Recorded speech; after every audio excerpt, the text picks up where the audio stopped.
हे माता रानी, आपसे बस इतना निवेदन है कि अपने इस भक्त का हाथ हमेशा थामे रहना। दोस्तों, आज की जो वीडियो का विषय है बहुत ही सुंदर है, इसलिए वीडियो को ध्यान से जरूर देखना। जवारे में ऐसी मिट्टी कभी मत डालना जो सूख जाते हैं, हो जाओगे कंगाल। आज मैं आप लोगों को ज्वारे की संपूर्ण जानकारी बताऊंगा।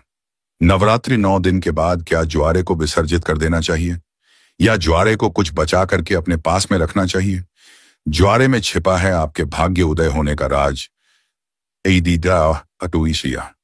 आखिर ज्वारे में क्या डालना चाहिए और ज्वारे क्यों सूख जाता है? क्या ज्वारे का पत्ता खाने से धन संपदा प्राप्त होती है, सुख प्राप्त होता है?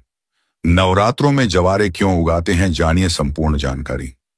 दोस्तों, धन, यश, वैभव, कीर्ति, उत्तम फल तथा करोड़पति बनने का सपना, बंद किस्मत के ताले को खोलने का तरीका, सब कुछ इस वीडियो में बताऊंगा।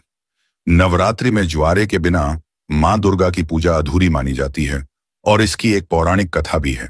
सारी जानकारी इस वीडियो में आज मैं आप लोगों को विस्तार से बताऊंगा, इसलिए मैं बोल रहा हूं कि इस वीडियो को ध्यान से देखना। अगर आपके मन में कोई डाउट है, कोई सवाल है या फिर नवरात्रि संबंधी कोई आप जो है हमसे सजेशन लेना चाहते हैं तो बिल्कुल ही आप कमेंट बॉक्स में पूछें। हमारे द्वारा हमारी टीम के द्वारा आपकी मदद की जाएगी। और हाँ, कमेंट बॉक्स में अपनी राशि भी जरूर छोड़ दीजिएगा। यदि हमारे पास कोई उपाय होगा तो वो आकर हम आपके कमेंट के रिप्लाई में बता देंगे ताकि आपको लाभ प्राप्त हो सके। देखिए, धार्मिक मान्यताओं के अनुसार जौ को भगवान ब्रह्मा का प्रतीक माना जाता है। इसीलिए नवरात्रि के पहले दिन घट की स्थापना के समय जो कि सबसे पहले पूजा की जाती है, उसे कलश में भी स्थापित किया जाता है। सृष्टि की पहली फसल जौ को ही माना जाता है। इसलिए जब भी देवी देवताओं की पूजा की जाती है या हवन के समय आपने जरूर देखा होगा जो अर्पित किए जाते हैं। साथ ही यह भी जाता है कि जो अन्न ब्रह्म के समान है और अन्न का हमेशा सम्मान करना चाहिए। इसलिए पूजा में जौ का इस्तेमाल भी होता है, इसलिए लोग ज्वारे बोते हैं। नवरात्रि में बोए जाने वाले ज्वारे से आप अपना भविष्य भी जान सकते हैं। कैसे जान सकते हैं, इस वीडियो में आप लोगों को सारी जानकारी विस्तार से बताऊंगा। अगर आपने अपने घर में ज्वारे बो करके नहीं रखे हैं तो कोई बात नहीं, इस वीडियो को ध्यान से देख लेना। आपको किसी न किसी माध्यम से ज्वारे विसर्जित करते समय कुछ न कुछ ज्वारे आपको प्राप्त हो जाएंगे। इससे आप अपनी बंद किस्मत के ताले खोल सकते हैं। दोस्तों, वीडियो ध्यान से देखना। और हाँ, अगर आपको हमारी वीडियो में बताई गई जानकारी अच्छी लगेगी, वीडियो पसंद आएगी तो वीडियो को लाइक कर चैनल को सब्सक्राइब जरूर करना और कमेंट बॉक्स में जय माता दी जरूर लिखना। जो भक्त सच्चे दिल से कमेंट बॉक्स में जय माता दी लिखता है तो माता रानी का उसको प्यार मिल जाता है। दोस्तों, हमारे धर्मशास्त्र कहते हैं कि नवरात्रि में बोए जाने वाले ज्वारे से आप अपने भविष्य को झांक सकते हैं, अर्थात आप अपने भविष्य को देख सकते हैं। कैसे देख सकते हैं?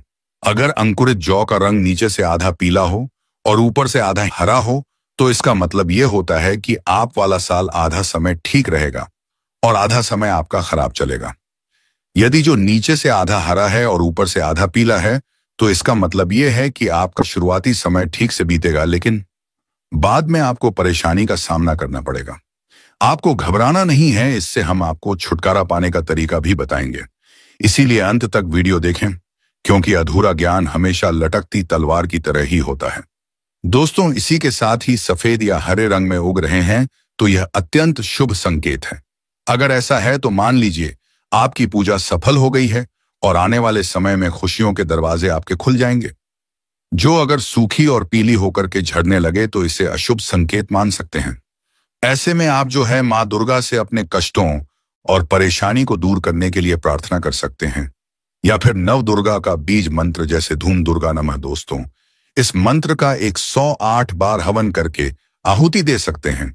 इससे आपको अत्यंत लाभ मिलेगा और माता रानी से प्रार्थना कर सकते हैं। कहते हैं कि न रात्रि में बोई गई जो जितनी बढ़ती है उतनी ही माता रानी की कृपा बरसती है। इससे व्यक्ति के घर में सुख समृद्धि भी बनी रहने के संकेत मिलते हैं। मान्यता है कि यदि जौ के अंकुर 2 से 3 दिन में आ जाते हैं तो यह बेहद शुभ होता है और अधिक जौन नवरात्रि समाप्त होने तक जौन आओगे तो यह अच्छा नहीं माना जाता है। हालांकि कई बार ऐसा भी होता है कि यदि आपने उचित तरीके से जौन ही बोया है तो भी नहीं उठता है। ऐसे में ध्यान रखें कि जौन को अच्छे से भूनें। वैसे तो अलग अलग घरों में जौ बोने का तरीका भी अलग अलग होता है।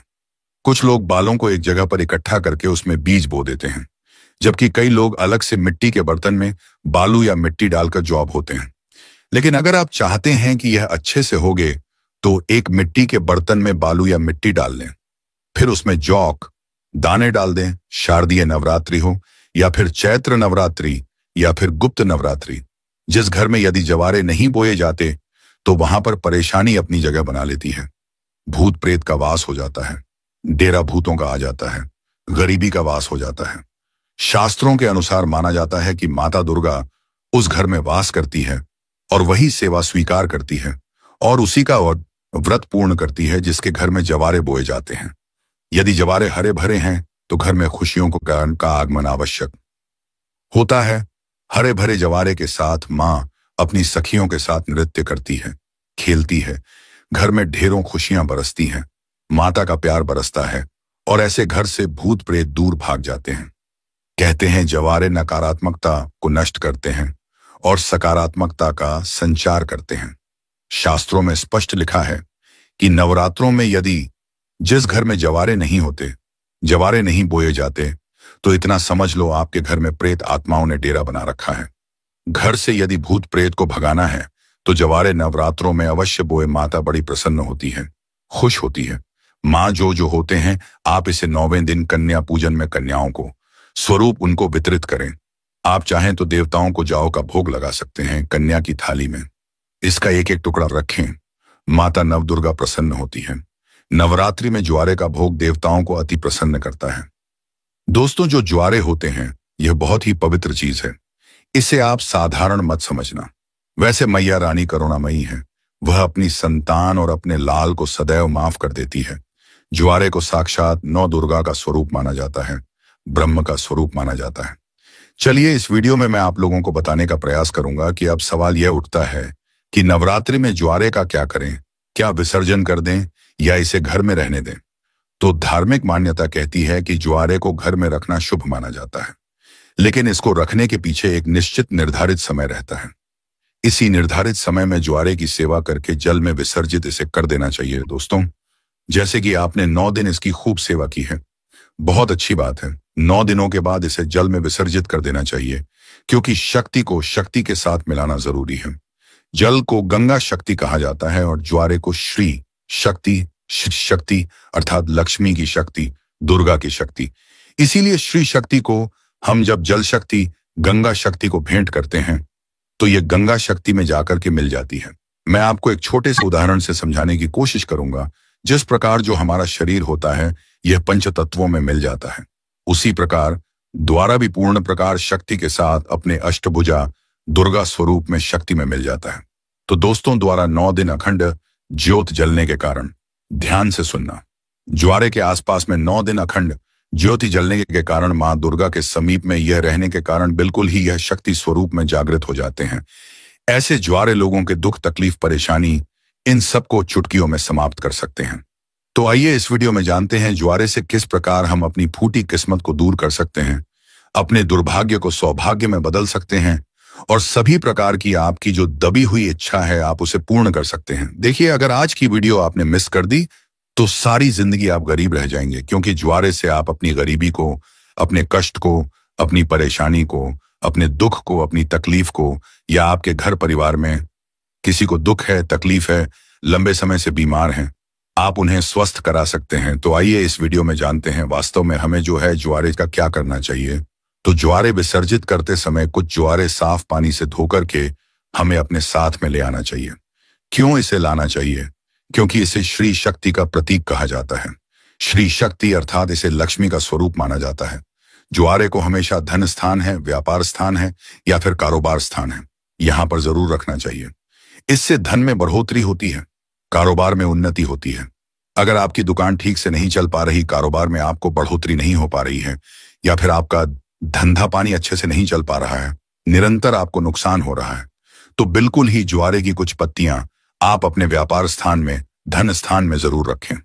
आपके धन में बढ़ोतरी होगी, कारोबार में तरक्की होगी और आप जो भी बिजनेस करें उसमें आपको लाभ मिलेगा। ऐसा भी माना जाता है ज्वारे को पीले वस्त्र या लाल वस्त्र में लपेटकर ऊपर से मौली धागा बांध करके अगर इसे पैसों के स्थान पर रखा जाए तो इसे कभी भी पैसों की कमी नहीं होती, क्योंकि यह श्री शक्ति के कारण यह जागृत हो जाते हैं। श्री अर्थात लक्ष्मी, ये पूर्ण रूप से लक्ष्मी की शक्ति कहे गए हैं।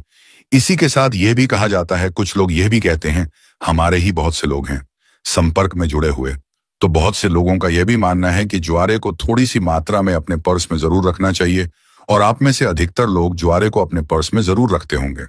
अब इसके पीछे का कारण मैं आप सभी दर्शकों को बताना चाहूंगा। जिस प्रकार से धन स्थान में रखने से यह धन की कमी नहीं होने देता, उसी प्रकार पर्स में रखने से आपके पर्स में कभी भी पैसों की कमी नहीं होने देता, क्योंकि पर को भी धन स्थान कहा जाता है, लक्ष्मी स्थान कहा जाता है, और यह बाह्य पर में होने के कारण हमेशा आपके पर्स को नोटों से भरे रखने का काम करता है। दोस्तों, किसी भी श्रेष्ठ मनोकामना के लिए 5 ज्वारे के साफ एवं स्वच्छ पत्तियों को देवी पुराण है या दुर्गा सब, छठी दिव्य जो किताब है, माता रानी की दिव्य किताब है, जैसे कि देवी पुराण है या दुर्गा सप्तशती है, यह सब दिव्य किताब कही गई है।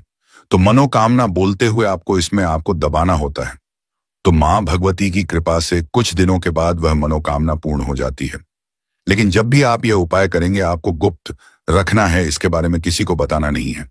देखिए, जो ज्वारे हैं बहुत ही पवित्र चीज है, कभी भी इसके बारे में आप लोगों को किसी को नहीं बताना चाहिए।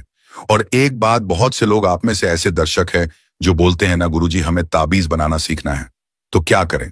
तो एक बात ध्यान से सुन लीजिए दोस्तों, अगर आप भी चाहते हैं कि निरंतर आपके में माता रानी का वास बना रहे, आपका शरीर जो है सुरक्षा कवच से ढका रहे, तो ज्वारे के 4 से 5 पत्ते आपको लेने हैं। चांदी का ताबीज या तांबे के ताबीज में इसे डाल देना है, और धूप बत्ती का आपने 9 दिन तक माता रानी के लिए जो धूप बत्ती जला करके रखी है, जो भस्म जला करके रखी है गोबर के कंडे की, वो भस्म लेना है। माता रानी को जो आपने आर्चर चढ़ा करके रखे हैं, जिसे हम पीला चावल बोलते हैं, वो आपको लेने हैं और इसे आपको ताबीज में डाल देना है। ये तीनों सामग्री को आपको ताबीज में डाल देना है। माता रानी का ध्यान करना है, अगरबत्ती या फिर धूप का धुआं दिखाना है, आपने जो ताबीज बना करके रखा है उसमें, और आप जो है इसे नवरात्रि के बाद किसी भी दिन धारण कर सकते हैं। तो ये आपको हमेशा सुरक्षा कवच की तरह ही आपको फायदा पहुंचाएगा, किसी भी प्रकार की आपकी यह दुर्घटना नहीं होने देगा। आप जहां भी जाएंगे, जिस भी क्षेत्र में जाएंगे, उस क्षेत्र में यह मित्र की भांति आपकी मदद करेगा, आपको तरक्की दिलाएगा, आपको सफलता दिलाएगा।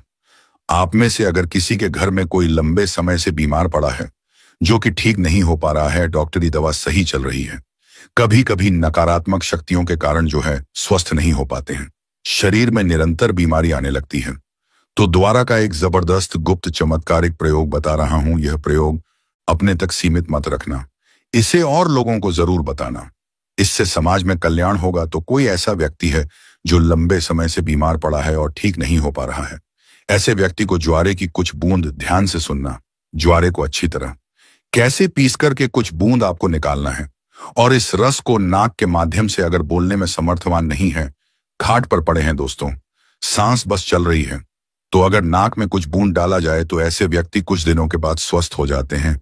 और जिनका स्वास्थ्य अच्छा चल रहा है, अच्छे हैं, स्वस्थ हैं, लेकिन बीमारी थी, नहीं हो पा रही है, अर्थात स्वस्थ का मतलब ऐसा है कि बोलने फिरने में जो समर्थवान है, लेकिन ठीक नहीं हो पा रहे हैं बीमारी से, तो ऐसे व्यक्ति को जो है आप ये 1 या 2 चम्मच की मात्रा में ज्वारे के निकले हुए रस को आपको 2 टाइम सुबह और शाम में मां भगवती का ध्यान करते हुए, मां काली का ध्यान करते हुए, मां आदिशक्ति जगदम्बा का ध्यान करते हुए आपको पिला देना है।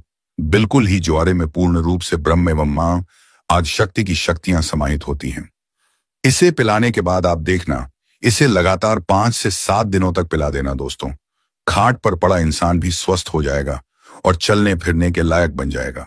इसलिए मैं आप लोगों को बोलता हूं कि हम जितनी भी सामग्री अपने घर में नवरात्रि के समय रखते हैं माता रानी को प्रसन्न करने के लिए, चाहे आप ज्वारे ले लीजिए, चाहे जो कि बात ही ले लीजिए, चाहे भस्म ले लीजिए, चाहे आप जान ले ली थी, यह सब किसी न किसी काम जरूर आते हैं दोस्तों। हम सबसे नदी में विसर्जित कर देते हैं, यही हमारी सबसे बड़ी मूर्खता है। नदी में विसर्जित करना चाहिए, ऐसी कोई बात नहीं है।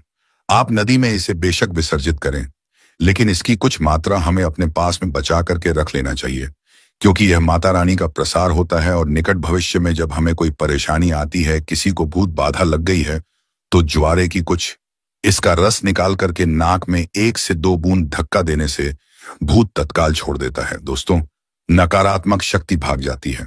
तो इन सारी चीजों को हमें कुछ ना कुछ मात्रा में बचा के जरूर रखना चाहिए। आगे चल करके यही हमारे लिए माता का वरदान साबित होता है। यह देवी का ही आशीर्वाद होता है, इसीलिए कभी भी इसे पूर्ण रूप से विसर्जित नहीं करना चाहिए। इसका कुछ अंश हमें, जैसे कि साल में नवरात्रि आते हैं, शारदीय नवरात्रि 1 साल में ही आते हैं, चैत्र नवरात्रि, शारदीय नवरात्रि 2, गुप्त नवरात्रि होते हैं, 4 नवरात्रि होते हैं। तो नवरात्रि आने तक इसे हमें अपने लिए बचा कर रखना चाहिए। अगर आप भी ज्वारे के संबंध में कोई और विशेष जानकारी रखते हैं तो कमेंट करके हमें जरूर बताइएगा। और कमेंट बॉक्स में जय माता दी अभी तक नहीं लिखा है तो जय माता दी लिख करके चैनल को सब्सक्राइब जरूर करिएगा। माता रानी अपने भक्तों की तमाम परेशानी को दूर करती है। जय माई।